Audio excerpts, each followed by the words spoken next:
Pointons le scandale et pointons ce que ça révèle. Le scandale, c'est que vous me dites que les Israéliens disent que c'était dans les eaux israéliennes. Moi, j'ai regardé un peu les cartes pour voir difficilement comment ça pouvait être dans les eaux israéliennes, à moins de considérer que le Sinaï est un territoire israélien. Je ne crois pas quand même. Donc ça, c'est un premier problème. Le deuxième problème, c'est qu'on a des gens qui sont arraisonnés, qui sont malgré tout privés de liberté pendant 24 heures, dont d'ailleurs, je suis étonné que vous n'ayez pas plus réagi, parce que dedans, il y a un journaliste quand même qui s'appelle Yanis Mamdi, qui faisait son devoir de journaliste. Très largement écoutez, j'ai pas entendu, couvert par les médias entendu des réactions. Oui, couvert, oui, mais j'ai pas entendu des réactions scandalisées des médias là-dessus. Et vous l'avez souligné, il y a beaucoup de choses qui ne sont pas encore très claires. Et donc, finalement, on se retrouve donc avec des gens extradés qui n'auront pas pu livrer leur matériel humanitaire, comme d'ailleurs les associations humanitaires ne le peuvent pas. C'est pour ça que d'ailleurs le chef de l'État parle de honte, il a raison.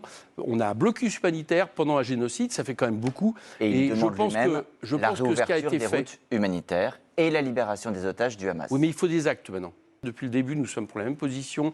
Libération des otages, fin du blocus et fin de l'occupation israélienne et fin de ce qui se passe. Donc, libération aussi des prisonniers palestiniens, parce que en général, vous les oubliez aussi. Il faut maintenant la reconnaissance de l'État palestinien, mais il faut aussi la cessation des accords avec l'Union européenne. Je pense que la France doit pousser là-dessus.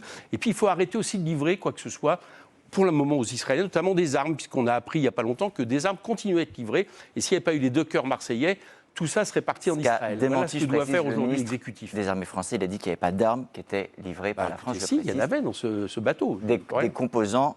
En effet, c'est ce qu'il y a l'information. Si on pense qu'on doit encore livrer des armes, même si, soi-disant, si on a confiance au gouvernement israélien qui ne servirait pas à Gaza, dans un moment où il y a un génocide en cours, ce que d'ailleurs le parquet reconnaît, puisque au moins le parquet français, vous avez remarqué, vient d'instruire contre des franco-israéliens pour potentiel crime contre l'humanité, pour avoir bloqué un blocus, et il parle lui-même de génocide.